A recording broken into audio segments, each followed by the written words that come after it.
नमस्कार, प्रभा साक्षी के पॉडकास्ट में आप सभी का स्वागत है।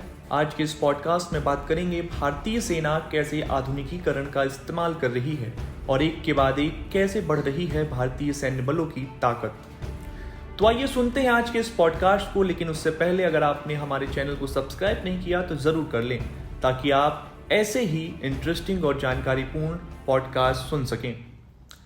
चारों दिशाओं में तैनात भारतीय सैन्य बलों के अत्याधुनिकीकरण का काम तेजी से चल रहा है। खासकर संवेदनशील मोर्चों पर अत्याधुनिक उपकरणों के माध्यम से हमारे सुरक्षा बलों की ताकत बढ़ाई जा रही है। हाल में तीनों सेना के आधुनिकीकरण की दिशा में कई कदम उठाए गए। इसी कड़ी में अब थल सेना प्रोजेक्ट जोरावर के तहत पूर्वी लद्दाख में ऊंचाई वाले स्थानों पर तैनाती के लिए हल्के टैंक का एक बेड़ा हासिल करने वाली है। इस कदम का उद्देश्य किसी भी आकस्मिक स्थिति से निपटने के लिए गोलीबारी करने की सेना की संपूर्ण क्षमता को बढ़ाना है। रक्षा एवं सुरक्षा प्रस्थानों के सूत्रों ने बताया कि आवश्यकता की स्वीकार्यता या शुरुआती मंजूरी रक्षा मंत्रालय द्वारा अगले महीने प्रदान किए जाने की संभावना है। हम आपको बता दें कि हल्के टैंक तैनात करने की योजना भारत और चीन के बीच संबंधों में तनाव लाने वाले पूर्वी लद्दाख में व्याप्त सीमा विवाद के बीच आई है। सूत्रों ने बताया कि हल्के टैंक की गोला दागने की क्षमता मौजूदा टैंक के अनुरूप होगी और उन्हें शीघ्र तैनाती तथा थल सेना की फुर्ती बढ़ाना सुनिश्चित करने के लिए हासिल किया जा रहा है। सूत्रों ने बताया कि उत्तरी सीमाओं पर निकट भविष्य में खतरे बने रहने की संभावना है। सूत्रों ने यह भी जानकारी दी कि यह महसूस किया गया है कि जब मौजूदा टैंक को इस तरह के भूभाग में उपयोग करने की बारी आई तब एक ज़रूरत महसूस की गई और इसलिए हल्के टैंक तैनात करने का फैसला किया गया। सूत्रों ने बताया कि शत्रु ने बड़ी संख्या में तकनीकी रूप से अत्याधुनिक टैंक शामिल किए हैं और मध्यम से लेकर हल्के टैंक तक को मिश्रित रूप से तैनात किया है। सूत्रों ने बताया कि उत्तरी सीमाओं पर बढ़ा हुआ खतरा निकट भविष्य में बने रहने की संभावना है और सेना की क्षमता बढ़ाने में वक्त लगता है। एक सूत्र ने कहा कि हमारे मौजूदा टैंक अच्छा काम कर रहे हैं और पिछली बार हमने विभिन्न माध्यमों के जरिए उनकी वहनीयता को बढ़ाने के लिए कई कदम उठाए थे। हालांकि ऊंचाई वाले स्थानों पर एक अंतराल पाया गया और इसलिए हमें अपेक्षाकृत हल्के टैंक की जरूरत है जो मौजूदा टैंक के समान ही सक्षम हो। हम आपको बता दें कि ये टैंक प्रोजेक्ट जोरावर के तहत हासिल किए जाएंगे। इसका नामकरण जोरावर सिंह के नाम पर किया गया है, जिन्होंने जम्मू के राजा गुलाब सिंह के तहत एक सैन्य जनरल के रूप में सेवा दी थी। मिसाइल दागने की क्षमता, ड्रोन रोधी उपकरण, चेतावनी प्रणाली और शक्ति एवं वजन का अनुपात इस टैंक को बहुत फुर्तीला बनाएगा। इसके अलावा हल्के टैंक सेना को मध्यम लड़ाकू टैंक की सीमाओं से बाहर लाने में मदद करेंगे। देखा जाए तो भारतीय थल सेना के लिए स्वदेश में हल्के टैंक को डिजाइन और विकसित करना भी जरूरी है। साथ ही यह ध्यान में रखना होगा कि क्या इन्हें थल और जल दोनों के लिए अनुकूल बनाया जा सकता है ताकि इन्हें पूर्वी लद्दाख के पैंगोंग इलाके में तैनात किया जा सके। इसके अलावा यदि ड्रोन तकनीक की बात करें तो आपको बता दें कि कृत्रिम बुद्धिमत्ता से संचालित सॉफ्टवेयर का उपयोग करके लक्ष्य की पहचान करने में सक्षम और अत्याधुनिक तकनीक से लैस स्वाम ड्रोन प्रणाली को भारतीय सेना के यंगीकृत बलों में शामिल किया जा रहा है। सूत्रों ने बताया कि स्वाम ड्रोन में एक ही स्टेशन से नियंत्रित कई ड्रोन होते हैं जिन्हें निगरानी सहित विभिन्न कार्यों को करने के लिए एल्गोरिथम का उपयोग करके संचालित किया जा सकता है।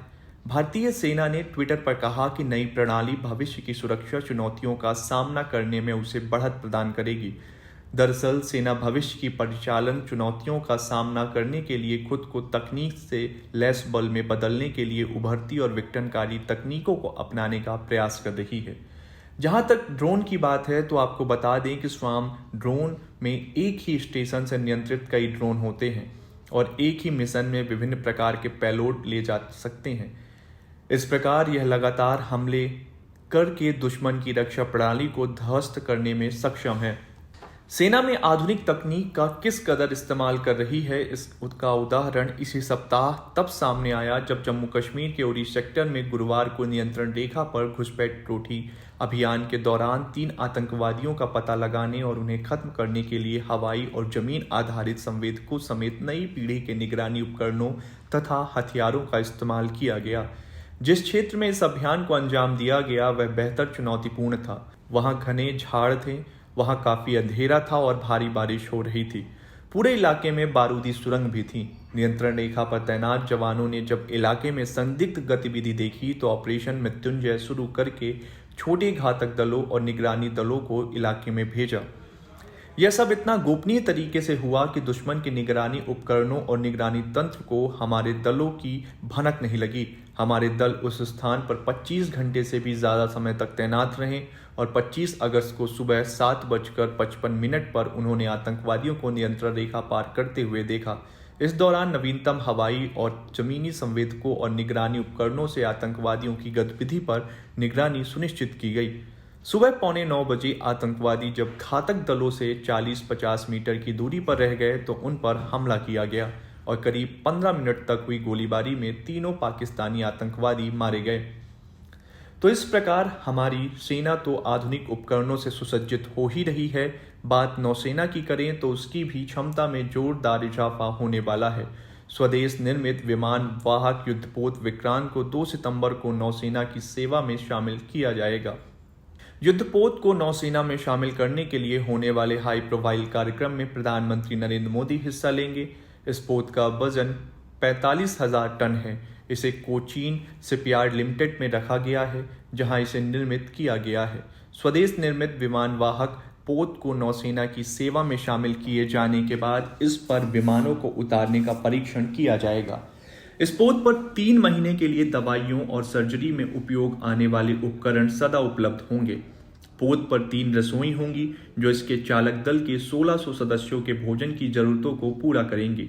इस पोत का डिजाइन नौसेना के वॉरशिप डिजाइन ब्यूरो ने तैयार किया है और इसका निर्माण सार्वजनिक क्षेत्र की शिपयार्ड कोचीन शिपयार्ड लिमिटेड ने किया है। पोत 262 मीटर लंबा और 62 मीटर चौड़ा है तथा इसकी अधिकतम गति 28 नॉट है। विक्रांत में करीब 2200 कंपार्टमेंट हैं जो इसके चालक दल के करीब 1600 सदस्यों के लिए हैं, जिसमें महिला अधिकारी और नाविक भी शामिल हैं।